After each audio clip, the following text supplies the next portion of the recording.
السلام علیکم ورحمۃ اللہ وبرکاتہ۔ سوریہ اردو پرائمری اسکول ناگرجنا نگر ناندیڑ۔ تعلیم ہماری ہر حال میں جاری اس مقصد کے تحت آن لائن ایجوکیشن کے سیشن میں جماعت ہفتوں مضمون سائنس سبق نمبر 4 جانداروں میں تغذیہ، اس سبق کے سوال جواب اس ویڈیو میں آج ہم دیکھیں گے۔ جماعت ہفتوں کے پیارے بچوں، سبق نمبر 4 جانداروں میں تغذیہ یہ آپ کے اسکرین پر نظر آ رہا ہے۔ اس کے سوال جواب آج ہم دیکھ رہے ہیں۔ ان سوالات کے جوابات کو غور سے دیکھیے اور اپنی فین کاپیوں میں لکھیے۔ سوال نمبر 1، غذا کی قسموں کے لحاظ سے درجہ بندی کیجیے۔ قوس میں دیا گیا ہے شیر، گائے، گدھ، جراثیم، ہرن، بکری، انسان، پھپھن، ببر شیر، بھینس، چڑیا، مینڈک، جھنگر، چیچڑی۔ سبزی خور میں لکھیں گے گائے، ہرن، بکری، بھینس۔ گوشت خور شیر، ببر، شیر، مینڈک۔ ہمہ خور چڑیا، انسان، جھنگر۔ خاکروب گدھا۔ تجزیہ کار میں لکھیں گے جراثیم، پھپھن، چیچڑی۔ پیارے بچوں، سوال نمبر 2 آپ کے اسکرین پر نظر آ رہا ہے۔ جوڑیاں لگائیے۔ ستون الف ہے، ستون ب اور جواب ہے۔ ستون الف میں طفلی نباتات، امر بے، جواب صحیح کیا ہے اس کا؟ امر بے۔ بے حشرات خور نباتات، ڈراسیریا، گند خور نباتات، ککرمکا۔ دان ہم باش نباتات، پتھر خور۔ سوال نمبر 3 ذیل کے سوالوں کے جواب اپنے الفاظ میں لکھیے۔ الف ہے، حیوانات کو تغذیے کی ضرورت کیوں ہوتی ہے؟ مندرجہ ذیل وجوہات کی بنا پر نباتات کو تغذیے کی ضرورت ہوتی ہے۔ نمبر 1، حیاتی افعال کو انجام دینے کے لیے توانائی کو مسلسل بہم پہنچانا۔ نمبر 2، جسمانی نمو اور بالغی میں مدد کرنا۔ نمبر 3، ناکارہ خلیات کی جگہ نئے خلیات تیار کرنا اور ٹوٹے پھوٹے خلیات کو درست کرنا۔ ب، نباتات میں غذا تیار کرنے کا عمل واضح کیجیے۔ جواب نمبر 1، نباتات شعاعی ترکیب کے عمل کے ذریعے اپنی غذا تیار کرتے ہیں۔ نمبر 2، نباتات اپنی جڑوں کی مدد سے پانی اور معدنیات کو جذب کرتے ہیں۔ نمبر 3، ہوا سے کاربن ڈائی آکسائیڈ حاصل کی جاتی ہے اور سورج کی روشنی کی موجودگی میں خضرے کی مدد سے گلوکوز تیار کرتی ہے۔ جی، غیر کفیل نباتات سے کیا مراد ہے؟ مثالوں کے ساتھ ان کی مختلف قسمیں لکھیے۔ جواب، جو نباتات اپنی غذا کے لیے دوسرے نباتات پر انحصار کرتے ہیں انہیں طفلی غیر کفیل نباتات کہتے ہیں۔ طفلی نباتات اپنے تغذیے کے لحاظ سے غیر کفیلی نباتات ہوتے ہیں۔ ان میں سے چند میں خضرے نہیں ہوتے، اسی طرح وہ خود شعاعی ترکیب کا عمل انجام نہیں دیتے۔ لورنتھس نامی پودا نیم طفلی ہوتا ہے۔ یہ اپنے میزبان درخت سے غذائی اجزاء جذب کر کے اپنی غذا خود تیار کرتا ہے۔ دال، حیوانات میں عمل تغذیے کے مختلف مراحل واضح کیجیے۔ جواب، حیوانات میں تغذیاتی عمل کے 5 اہم مراحل مندرجہ ذیل ہیں۔ نمبر 1، غذا کا داخل ہونا۔ غذا کا داخل ہونے سے مراد غذا کھانا ہے۔ اس مرحلے میں غذا جسم میں داخل کی جاتی ہے۔ نمبر 2، انہضام، پیچیدہ غذائی مادوں پر مختلف خامرے عمل کرتے ہیں اور انہیں حل پذیر مادوں میں تبدیل کرتے ہیں۔ یہ عمل ہماری غذائی نالی کے مختلف حصوں میں انجام پاتا ہے۔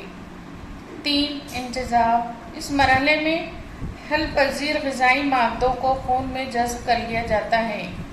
4، پچنا، دوران خون کے ذریعے حل پذیر غذائی مادوں کو جسم کی ہر خلیے اور نسیجوں تک پہنچایا جاتا ہے جہاں پر ان کے احتراق سے توانائی پیدا ہوتی ہے۔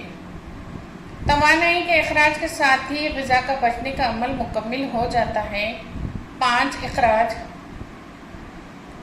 غیر ہضم شدہ جذب نہ ہونے والے فاضل غذائی مادوں کو جسم سے باہر خارج کر دیا جاتا ہے۔ یہ عمل تغذیے کا آخری مرحلہ ہے۔ دال، ایک ہی خلیے میں زندگی کے تمام افعال انجام دینے والے یک قلبی جاندار کون سا ہے؟ امیبا، جواب ہے امیبا، یوگلینا اور پیرامیشیم جیسے یک قلبی جاندار میں زندگی کے تمام ایک واحد خلیے میں انجام دیے جاتے ہیں۔ پیارے بچوں، اسکرین پہ نظر آنے والے سوالات کے جوابات کو دیکھیے اور اپنی کاپی میں ان سوالات کے جوابات کو لکھیے۔ سوال نمبر 4، وجوہات لکھیے۔ الف، حشرات اور نباتات کا رنگ دلکش ہوتا ہے۔ وجہ، حشرات اور نباتات کیڑے مکوڑوں کو غذا کے طور پر استعمال کرتے ہیں۔ انہیں ان کا شکار کرنا پڑتا ہے۔ ان کیڑے مکوڑوں کو اپنی طرف کشش یا راغب کرنے کے لیے ان کا رنگ دلکش ہوتا ہے۔ ب، تتلی میں نلی جیسی لمبی سونڈ پائی جاتی ہے۔ وجہ، قدرت نے ہر کیڑے کو غذا حاصل کرنے کے لیے منہ کے پاس مخصوص اعضاء فراہم کیے ہیں۔ تتلی کو غذا پھولوں کا رس اور زیرے ہوتے ہیں، اس لیے پھولوں کا رس چوسنے کے لیے تتلی میں نلی جیسی لمبی سونڈ ہوتی ہے۔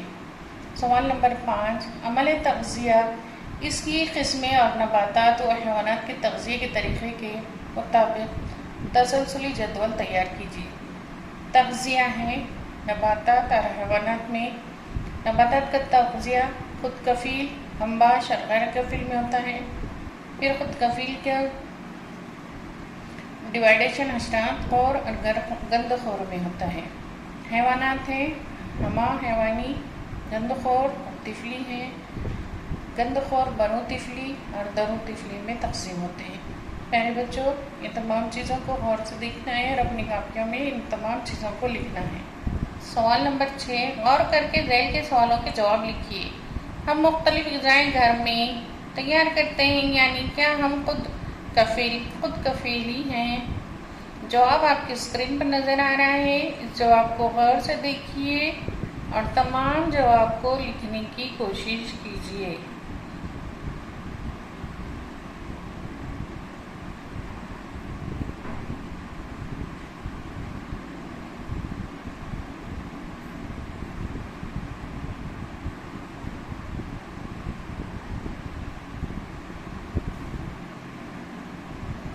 ب، خود کفیل اور غیر کفیل جانداروں میں کس کی تعداد زیادہ ہوتی ہے؟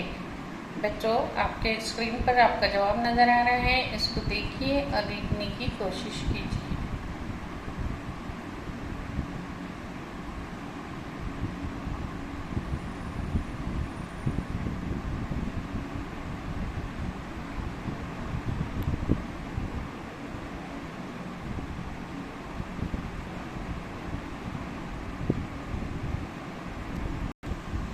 سوال نمبر 9 ہے، نباتات کے ہرے حصوں کے علاوہ دوسرے اعضاء میں غذا تیار کیوں نہیں ہوتی؟ اس کا جواب آپ کے اسکرین پر نظر آ رہا ہے، اس کو دیکھیے اور اپنی کاپیوں میں لکھیے۔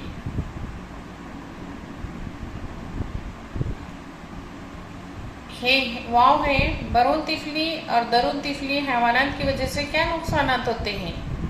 اس کا جواب بھی آپ کے اسکرین پر ہے، اس کو دیکھیے اور لکھیے۔